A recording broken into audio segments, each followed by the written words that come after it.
วิทยุกระจายเสียงพระพุทธศาสนาแห่งชาติและสังคมคลื่นเพื่อการศึกษาพระพุทธศาสนาและวัฒนธรรมระบบ FM 104.5 เมกะเฮิรตซ์รายการต่อไปเป็นรายการคดีโลกคดีธรรม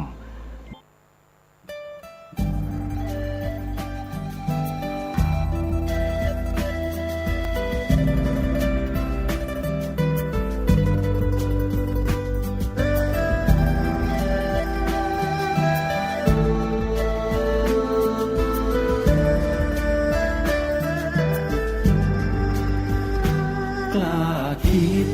ก็ต้องกล้าท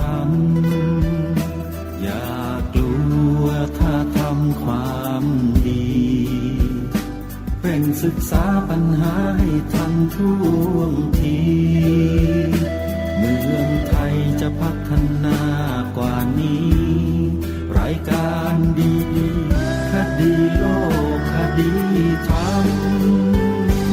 ขอรำพันบรรยายความคิดเครื่องหมายแห่งสีทั้งสามงามถนัดขาวคือบริสุทธิ์สีสวัสดิ์หมายพระไตรรัตน์และธรรมะคุ้มจิตไทยแดงคือโลหิตเราใสซึ่งยอมสละได้เพื่อรักษาชาติศาสนาน้ำเงินคือสีโสภาอันจอมประชาถ้าโปรดเป็นของส่วนองค์จัดริ้วเข้าเป็นไตรรงค์จึงเป็นสีธงที่รักแห่งเราชาวไทยทหารอวตารนำไปยงยุทธวิชัยวิชิตก็ชูเกียรติสยามประเทศไทยที่เจริญมั่นคงมาได้จนถึงทุกวันนี้มิได้เกิดขึ้นจากความหวาดกลัวอย่างคลาดเขลาแต่บรรพบุรุษไทยของเราทุกยุคทุกสมัยล้วนแต่มีความกล้าหาญและชาญฉลาดปกป้องเอกราชสร้างชาติให้เกิดความมั่นคงโดยมีธงแห่งพระไตรรัตน์เป็นเครื่องนำชัยจึงเป็นที่มาที่ไปของรายการคดีโลกคดีธรรมกล้าคิดก็ต้องกล้าทำอย่ากลัวถ้าทำความดีเร่งศึกษาปัญหาให้ทันท่วงทีเมืองไทยจะพัฒนากว่านี้รายการดีคดีโลกคดีธรรมรายการดีคดีโลกคดีธรรม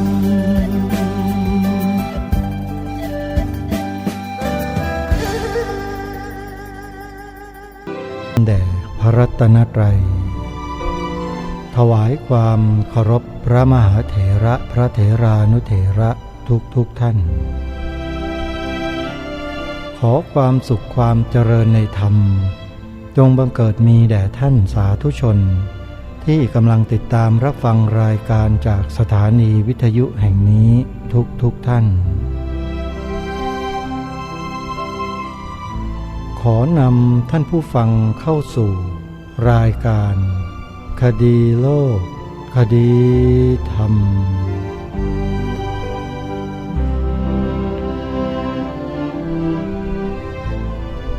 พบกันวันนี้วันขึ้น10 ค่ำเดือน 6วันนี้ตรงกับวันเสาร์ที่29 เมษายนพระพุทธศักราช2566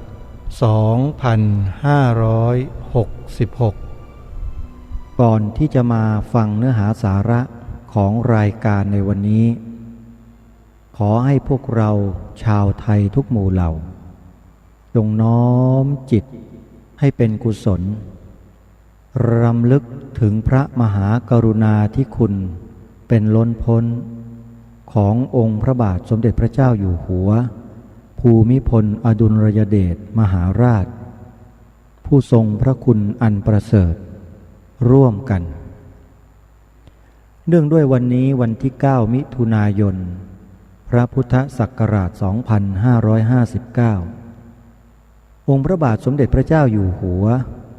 ทรงครองสิริราชสมบัติครบ70 ปี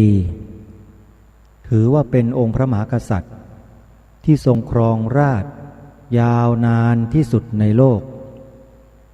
และทรงเป็นองค์พระมหากษัตริย์ที่ทรงปกครองไพร่ฟ้าอาณาราชด้วยทศพิธราชธรรมท่านสาธุชนทุกท่านรัฐบาลได้ประกาศ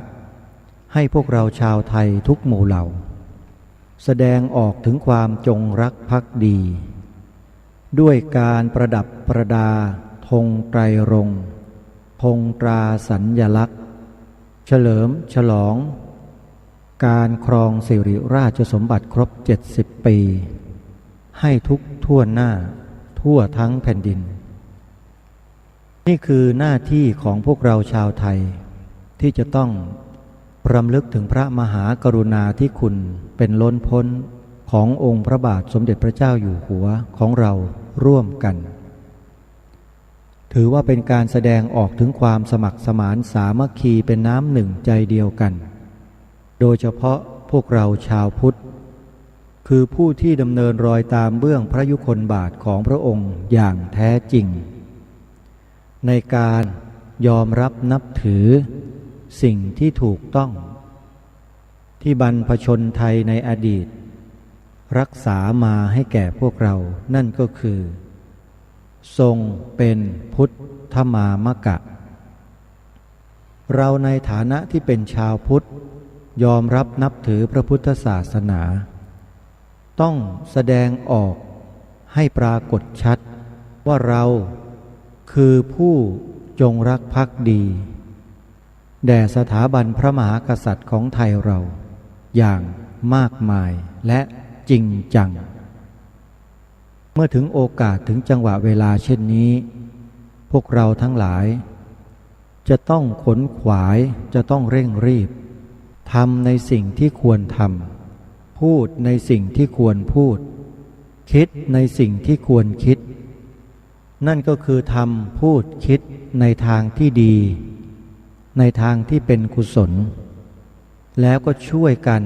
ร่วมกันน้อมถวายเป็นพระราชกุศลแด่องค์พระบาทสมเด็จพระเจ้าอยู่หัวของเราทุกวันเท่าที่เราสามารถจะทำกันได้เราอยู่ดีมีสุขมาถึงทุกวันนี้เพราะพระองค์ท่านเป็นส่วนสำคัญที่สุดที่ทำให้สังคมไทยของเรานั้นปีการครองสิริราชสมบัติขององค์พระบาทสมเด็จพระเจ้าอยู่หัวของเราต้องทำความดีให้ยิ่งขึ้นวันนี้รายการคดีโลกคดีธรรมก็จะขออัญเชิญบทพระราชนิพนธ์เทศนาเสือป่าในกันสำคัญกันนี้มาอ่านให้ท่านสาธุชนได้ฟังเช่นเคยกันนี้เป็นกันที่7ท่านสาธุชนทุกท่านบทพระราชนิพนธ์เทศนาเสือป่าเป็นบทพระราชนิพนธ์ที่องค์พระบาทสมเด็จพระมงกุฎเกล้าเจ้าอยู่หัวได้ทรงตรัสแสดงเทศนาไว้ให้แก่เสือป่าทั้งหลายแล้วทรงมีพระบรมราชานุญาตให้จัดพิมพ์เผยแพร่โดยทั่วไปเพื่อทรงหวังว่าประชาชนโดยทั่วไป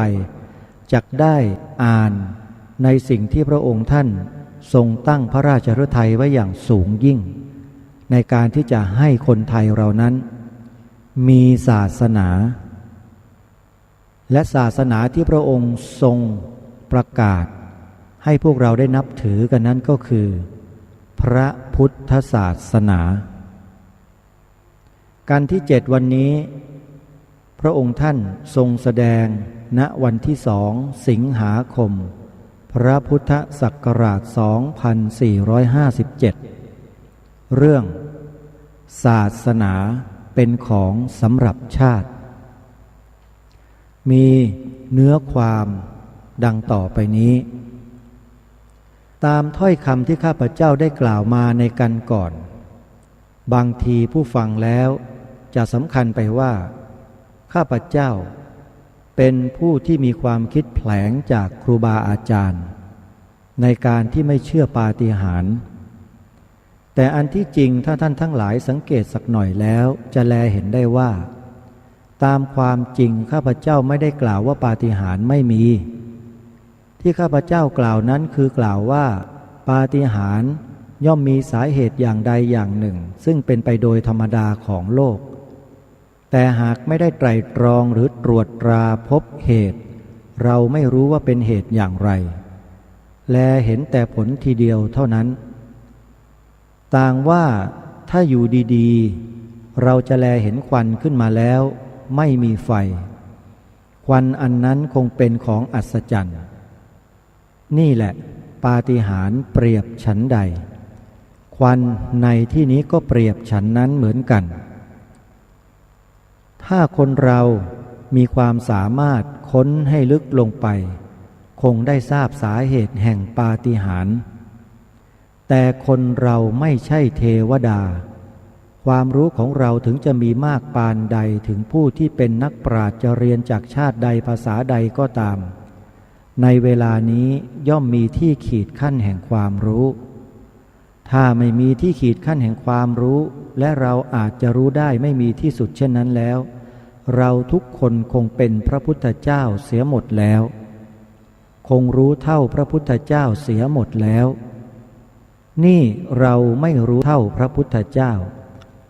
แม้ในธรรมะเราก็ไม่รู้เท่ากันทั้งหมดเสียแล้วสิ่งที่มีในโลกที่เราเคยเห็นและเคยได้ยินเขากล่าวถึงก็มีเป็นอันมากขึ้นทุกวันแต่อย่างนั้นยังมีของใหม่ผุดโผล่มาปรากฏขึ้นแก่ตาทุกวันจึงแลเห็นได้แล้วว่าสิ่งทั้งปวงบรรดาที่มีอยู่ในโลกใครๆจะเห็นหรือจะทราบถึงทั้งหมดหามิได้เพราะฉะนั้นปาฏิหาริย์ทั้งปวงซึ่งเป็นผลแลเห็นได้แล้วเหตุจะเป็นอย่างไรไม่รู้ก็มีมากเพราะฉะนั้นที่จะตัดความเสียทีเดียวว่าปาฏิหาริย์ไม่มีนั้นไม่ถูกแม้แต่พระพุทธองค์ก็ยังทรงยอมว่าปาฏิหาริย์อาจจะมีได้ข้อที่ว่าปาฏิหาริย์อาจจะมีได้เช่นนี้คือแปลว่าอาจจะมีสิ่งใดสิ่งหนึ่งซึ่งเกิดขึ้นโดยคนเราอธิบายไม่ได้ด้วยวิทยาศาสตร์คือไม่มีอยู่ในตำรับตำราซึ่งนักปราชญ์โบราณได้สอนมาหรือนักปราชญ์ใหม่จะค้นพบเป็นของที่อัศจรรย์แปลกกว่าที่เป็นไปตามธรรมดาโดยมากไม่ต้องพูดให้ไกลลึกซึ้งเลยตัวข้าพเจ้าเองและท่านบางคนที่นั่งอยู่ที่นี้ได้เห็นประจักษ์อยู่แก่ตานั่งอยู่ดีๆก็ได้แลเห็นพระปฐมเจดีย์สว่างแลเห็นรัศมีรุ่งโรจน์คล้ายกับเอาไฟฟ้าไปส่องเมื่อตาแลเห็นแล้วเช่นนี้จะมิให้เชื่อหรือแต่อะไรเล่าทำให้พระปฐมเจดีย์ทั้งองค์สว่างได้เช่นนั้นอะไรจะทำให้สว่างจนถึงกับแลเห็นได้ไกลไม่ใช่แต่ทิศเดียวเห็นได้ทั้งสี่ทิศได้มีผู้ทดลองทั้งใช้ไฟฉายทั้งใช้ดอกไม้เพลิงทุกประการไม่ได้ปรากฏว่าผู้ใดทำแสงให้สว่างอันนั้นให้เสมอเหมือนเมื่อครั้งข้าพเจ้าและผู้อื่นเห็นด้วยกันหลายคนถ้าจะว่าข้าพเจ้าเผลอสติหรืองันไปก็มิใช่ว่าตัวข้าพเจ้าเห็นคนเดียวมีคนเห็นด้วยกันนับด้วยร้อยเช่นนี้นับว่าเป็นปาฏิหาริย์โดยแท้ซึ่งแลเห็นได้ส่วนของผู้อื่นเขาก็น่าจะได้เคยพบเห็นเหมือนกันเราไม่ควรจะตัดความเสียหมดว่าปาฏิหาริย์นั้นไม่มีปาฏิหาริย์ย่อมมีได้เป็นของซึ่งทำให้เราทั้งหลายรู้สึกความอัศจรรย์หรือรวบรวมความว่าเราทำให้เหมือนเช่นนั้นไม่ได้แล้วก็เป็นของประหลาดอยู่ท่านโบราณอาจารย์ที่สอนศาสนาเห็นว่า ของประหลาดเช่นนี้ย่อมเป็นเครื่องทำให้ใจคนเต้นมากมีเครื่องอัศจรรย์ขึ้นเช่นนี้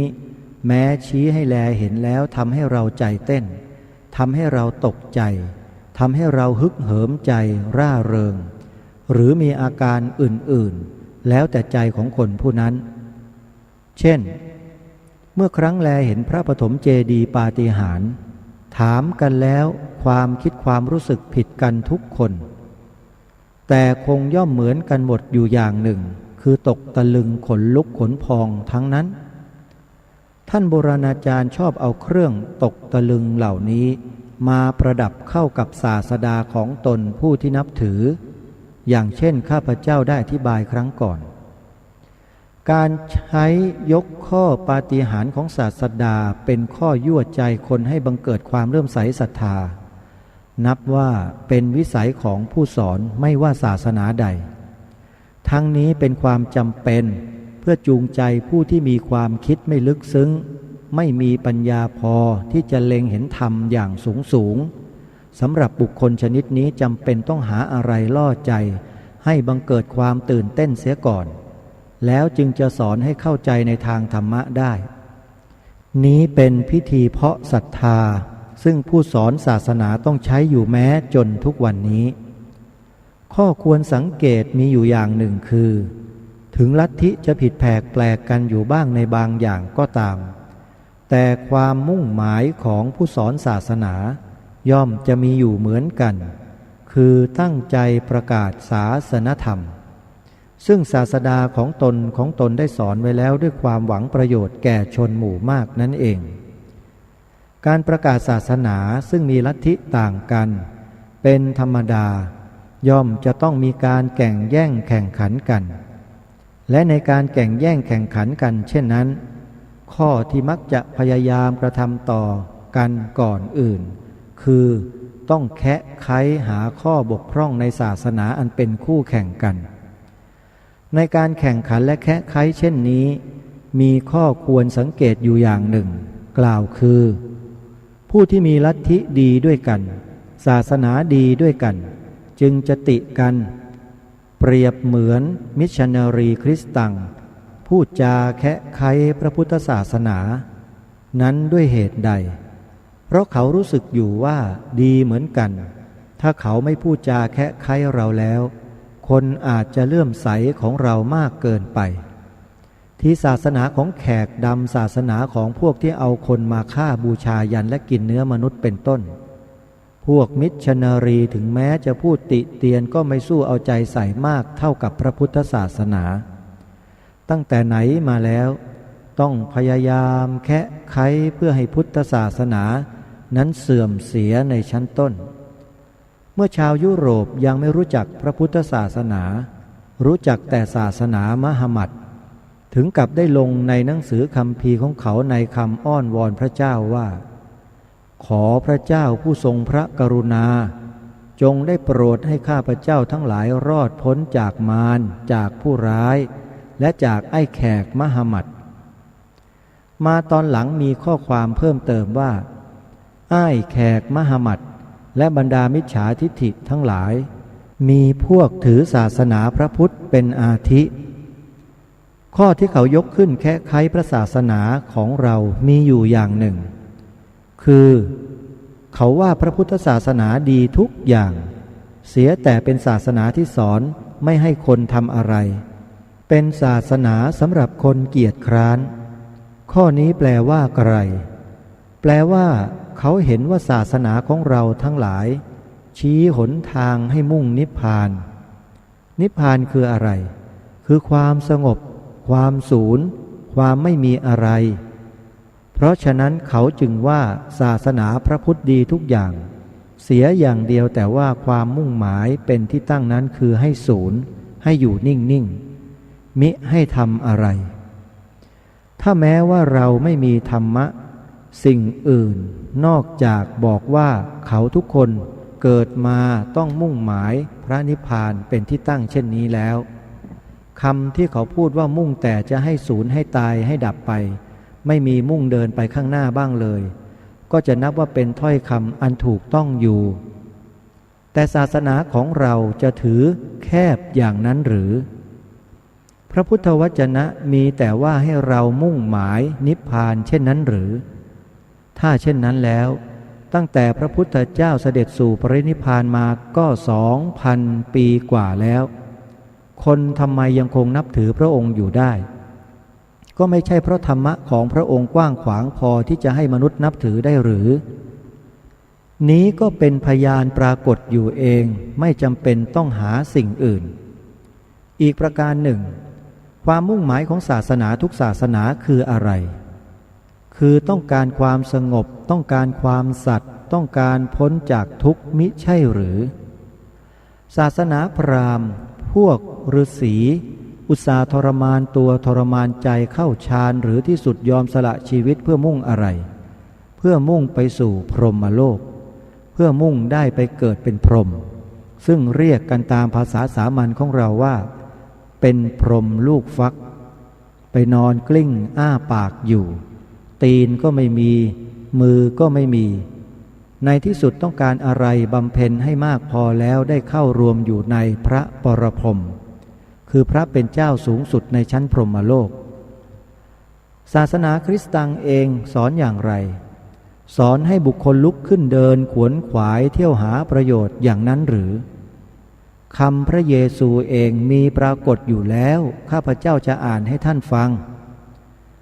ดูกระสาวกทั้งหลายท่านจงอย่านึกถึงชีวิตของท่านอย่านึกถึงอาหารที่จะบริโภคและอย่านึกถึงน้ำที่จะดื่มอีกประการหนึ่งอย่านึกถึงร่างกายหรือเครื่องนุ่งห่มชีวิตนั้นดีกว่าภักษาหารอยู่แล้วและร่างกายของเราเองดีกว่าเครื่องนุ่งห่มอยู่แล้วมิใช่หรือจงแลดูนกทั้งปวงบนอากาศมันจะได้หว่านพืชพันธุ์ก็หามิได้มันจะได้เกี่ยวข้าวเก็บข้าวเข้ายุ้งฉางก็หามิได้แต่พระบิดาของเราทั้งหลายซึ่งเสด็จอยู่บนสวรรค์ท่านก็ย่อมบำรุงเลี้ยงให้มันมีชีวิตอยู่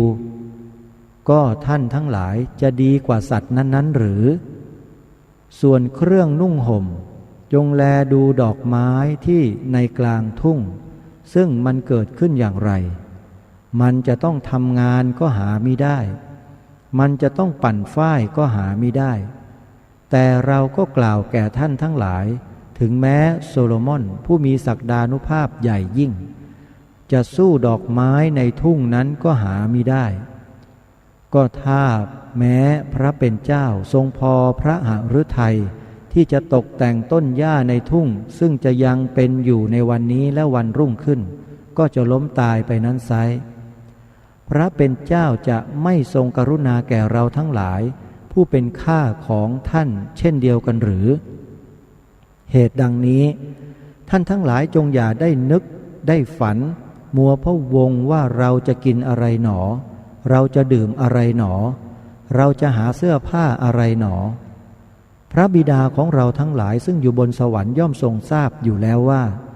เราทั้งหลายมีความปรารถนาสิ่งไรเหตุฉะนี้ดูกระท่านทั้งหลายจงปรารถนาภูมิสวรรค์และธรรมปฏิบัติคงจะได้สิ่งทั้งปวงสมปรารถนาถ้าผู้ที่จะถือพระเยซูประพฤติตามคำสั่งสอนซึ่งข้าพเจ้าอ่านมาแล้วนี้จะเป็นอย่างไรบ้างประพฤติอย่าให้แตกต่างจากนั้นเขาก็ไม่หากินงานก็ไม่ทำผ้าก็ไม่หานุ่งห่มมินอนเปลือยกายอยู่ในบ้านและนอนอดสู้ตายหรือจะยอมนอนใต้ต้นไม้ให้ลูกไม้ตกลงมาในปากใครอยากจะทำอย่างนั้นบ้างลองนอนอยู่บ้านเฉยๆดูทีว่าจะมีเทวทูตเอาอาหารมาให้กินหรือไม่เท่านั้นก็แลเห็นว่าไม่ได้ตั้งใจให้ถือเช่นนั้นเป็นคำเปรียบเทียบที่จะให้ประพฤติให้ดีที่สุดถึงแม้จะประกอบกิจการอย่างไรอย่าโลภให้เกินไปก็ข้อนี้ไม่ตรงกับคำที่พระพุทธเจ้ารับสั่งหรือ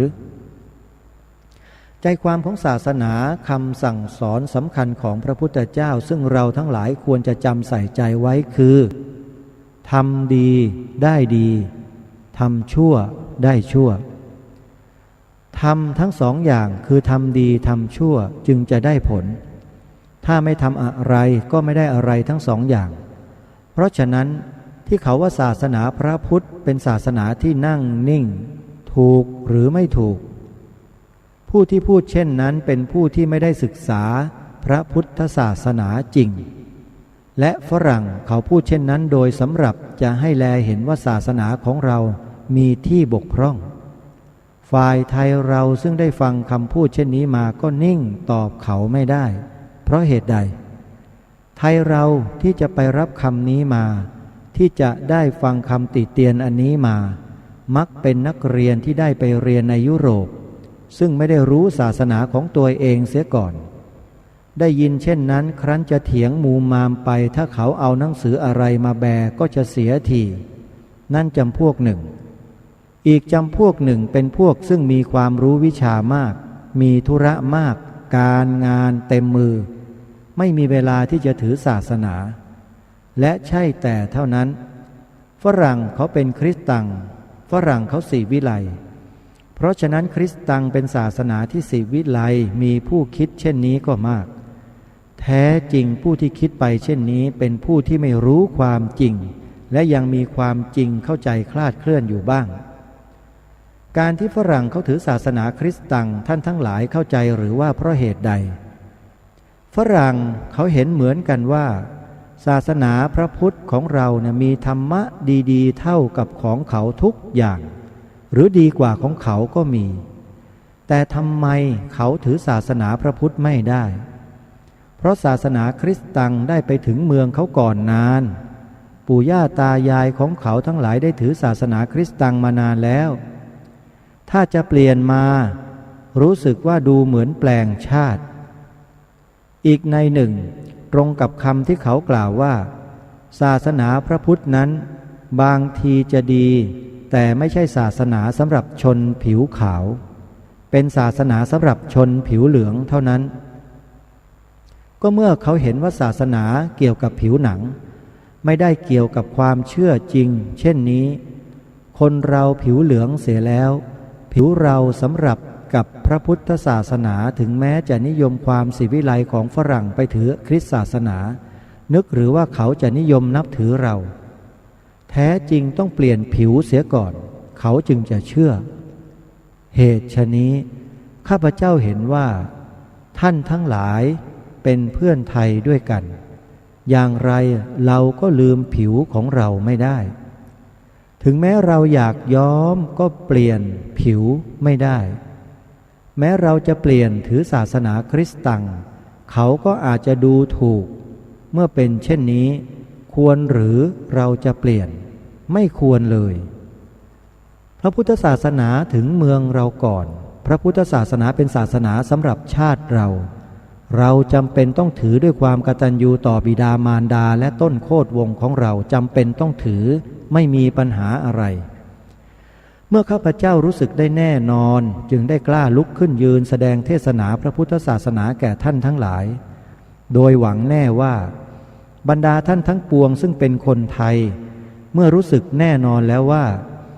ศาสนาในสมัยนี้เป็นของที่แยกจากชาติไม่ได้เป็นของที่ฝรั่งเขานิยมกันแน่นอนแล้วศาสนากับชาติไม่แตกต่างกันควรเชื่อว่าพวกคนขาวต้องถือศาสนาคริสตังคนขาวไปถืออย่างอื่นเขาดูถูกฉันใดถ้าคนผิวเหลืองอย่างเราไปถือศาสนาคริสตังจะมีคนรักใคร่ตบหลังอยู่ก็แต่พวกครูสอนศาสนาคือมิชชันนารีเท่านั้นคนอื่นเขาดูถูกฉันนั้นข้าพเจ้าเชื่อว่าท่านทั้งหลายที่ฟังอยู่ที่นี้ทั้งที่เป็นเพื่อนทหารและเป็นเพื่อนเสือป่าคงเห็นด้วยกับข้าพเจ้าและเมื่อต่อไปข้าพเจ้ารู้สึกว่าพูดกันเช่นนี้แล้วคงจะไม่มีความจำเป็นที่จะต้องชักเอากิจการทางศาสนาคริสตังมาพูดให้มากเหมือนแต่ก่อนตามที่ข้าพเจ้าได้พูดถึงศาสนาคริสตังเปรียบเทียบศาสนาเรามามากมายก็เพื่อแสดงให้ท่านทั้งหลายเห็นเสียก่อนว่าแท้จริงศาสนาของเราไม่ได้เลวกว่าศาสนาคริสตังเลย ราะฉะนั้นข้าพเจ้าจึงต้องเริ่มพูดในทางนี้ก่อนถ้าข้าพเจ้าจะขอแก่ท่านทั้งหลายว่าพุทธศาสนาเป็นของไทยเรามาชวนกันนับถือพระพุทธศาสนาเถิดบางทีจะมีท่านบางคนคิดเห็นไปว่าถ้าอย่างนั้นมิห้ามไม่ให้ศรีวิไลหรือข้าพเจ้าจึงตอบอธิบายแสดงให้ปรากฏเห็นเสียก่อนว่าศาสนาพระพุทธกับศาสนาคริสตังมีที่เทียบกันได้อย่างไรเหมือนกันเพียงใดผิดกันเพียงใดเมื่อท่านทั้งหลายผู้มีสติปัญญาแลเห็นแล้วว่าศาสนาพระพุทธไม่ใช่ศาสนาที่เลวเป็นศาสนาที่ดีพอสมควรที่คนศรีวิไลจะถือได้เช่นนี้แล้วในวันนี้ข้าพเจ้าเห็นเป็นโอกาสจึงได้ขยายข้อซึ่งมีอยู่ในใจมานานแล้วคือข้อที่ว่าศาสนานั้นเป็นของสำหรับชาติแท้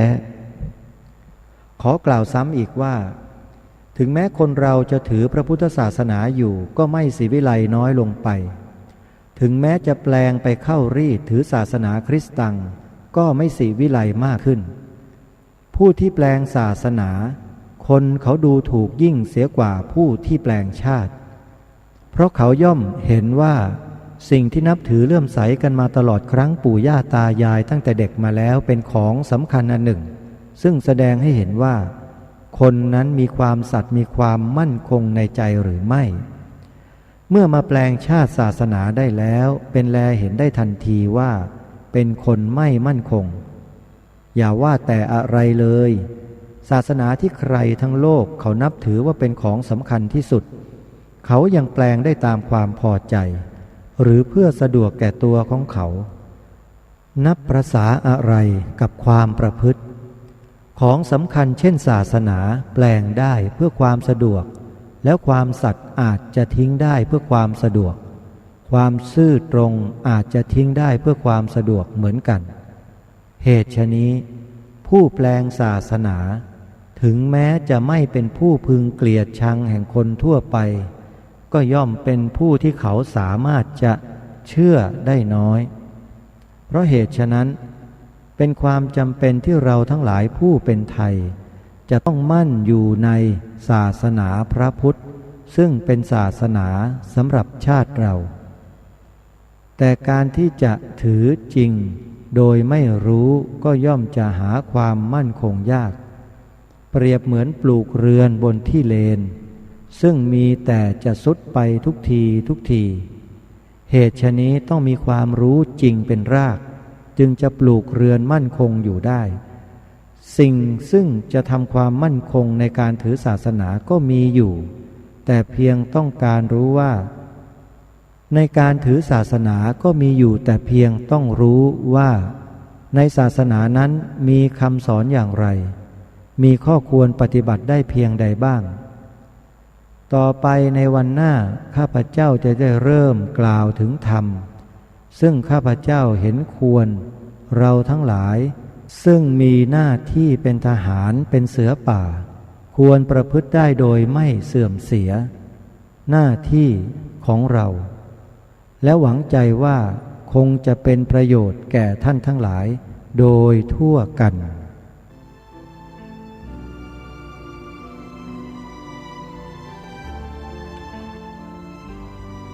ท่านสาธุชนทั้งหลายบทพระราชนิพนธ์เทศนาเสือป่าในกันที่7นี้แทบจะไม่ต้องมาอธิบายความเพิ่มเติมอะไรเลยเพราะทุกๆกระแสพระราชดำรัสของพระองค์ท่านนั้นบ่งบอกถึงความเป็นความมีอยู่จริงของเรื่องปาฏิหาริย์อย่างชัดเจนมากและที่สำคัญประการหนึ่งก็คือนักบวชศาสนาอื่นพยายามที่จะแคะไขพระพุทธศาสนาของเราเนี่ยบ่อยครั้งมากคือพยายามจะพูดให้เสียหายเพื่อให้เกิดความเสื่อมศรัทธาของผู้คนนี่คือสิ่งที่เกิดขึ้นเหตุการณ์ที่เกิดขึ้นในยุคของพระองค์ท่านแล้วมันก็ต่อยอดมาจนถึงยุคพวกเราทุกวันนี้อันนี้เป็นข้อหนึ่งที่เราจะต้องระมัดระวังไว้ให้มากและอีกประการหนึ่งก็คือ ในเรื่องของการแปลงศาสนาการนี้ทรงตรัสชัดเลยว่า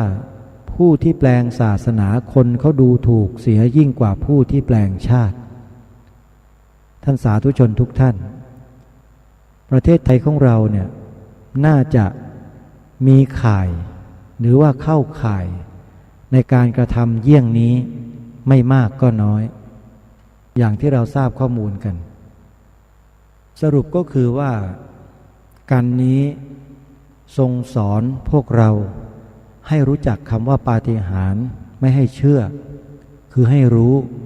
มีไม่มีไม่ใช่เรื่องสำคัญแต่ให้พวกเรารู้สิ่งเหล่านี้ให้ชัดเมื่อรู้แล้วก็นำไปประพฤติปฏิบัตินะไปขัดเกลาตัวเองของเราให้เป็นคนที่ดีเป็นคนที่มีคุณภาพโดยใช้หลักธรรมคำสอนทางพระพุทธศาสนานี้และบทส่งท้ายในกันนี้ก็คือว่าพระองค์เนี่ยทรงย้ำว่าพระพุทธศาสนาเป็นศาสนาสำหรับชาติไทยแล้วทรงชวนให้หันมานับถือพระพุทธศาสนากันเถิด